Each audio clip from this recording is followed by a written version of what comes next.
Maayong adlaw, this is Jay Bado, 29 years old, Man of Elite Global International 2026, and last year's Luminary of Charity in Mr. Tourism Universe Philippines 2025.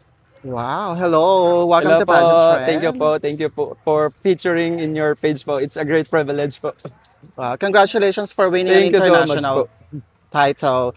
Well, anyway, I just want to ask, how was your journey here at Mr. Tourism Universe Philippines? Last year po is really a great privilege po to represent my beloved Lanao del Norte in the national stage po, because that was my first national pageant last year po. So it really gives me the urge to give more to other younger generations, to inspire them na kahit gaano kahirap yung struggle sa pag-compete, then if willing ka talaga na mag-compete, din makukuha mo talaga yun. Talking to struggles, ano yung mga struggles na na-experience mo? Sobrang dami po kasi pag mag-national ka, di talaga physical lang yung struggles mo.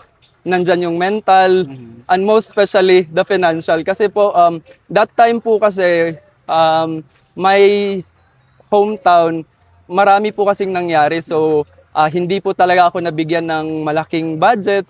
So, I was really struggling with the financial aspect. So, but my family and my friends really helped me to boost my confidence and really willing to help me po. So that is why I competed, and luckily po I was one of the winners of Mr. Tourism Universe Philippines last year po.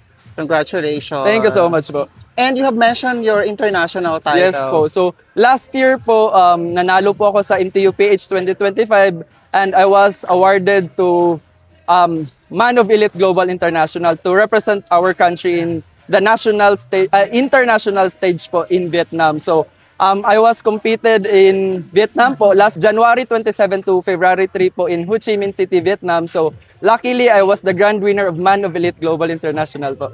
Wow, congratulations. Thank you so much po.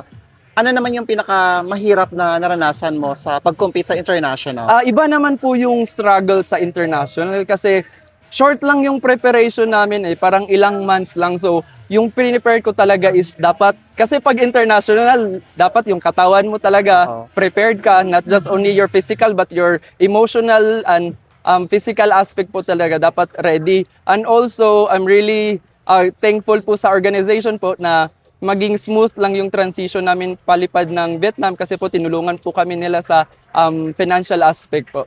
Ang galing. And congratulations. Isa ka sa pinakamatapang Thank you so na much po. lumaban para sa Pilipinas. Thank you po, thank you. Siyempre, gaganapin ngayon ang Mr. Tourism Universe Philippines. Do you Yes, have sir. any message to all the candidates?